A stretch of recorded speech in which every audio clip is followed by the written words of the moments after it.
So let's start our fourth paragraph. Next morning, Taro jumped out of the bed earlier than usual and made his way to the forest. He chopped and cut as the sun climbed, and soon he was so warm that he had to take off his jacket. His mouth was dry and his face was wet with sweat. So we can see in this paragraph that Taro decided to work harder than before, so he had to wake up early in the morning. So, next morning, what happened? Taro jumped out of his bed earlier than the usual time. So, he got up early and made his way to the forest and gone to the forest to cut the wood. He started cutting the wood, and as he was cutting the wood, the sun started to rise.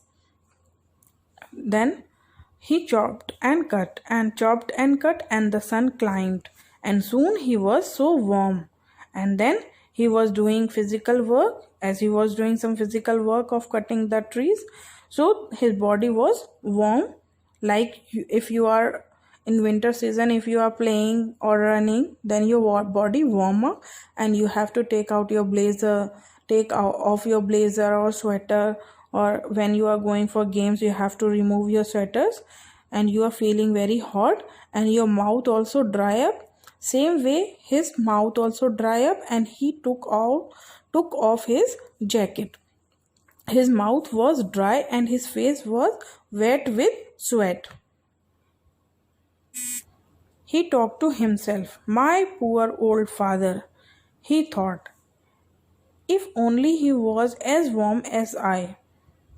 As his father was feeling very cold, so he talked to himself that, oh, my poor father, if you, I wish you would be as warm as I am now.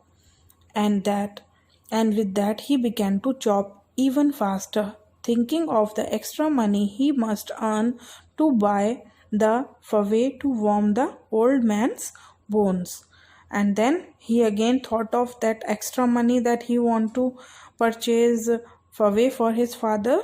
He started again chopping the wood, and he started to chop the wood so that he can give 1 cup of faway to his old father, so that his father should warm up his body.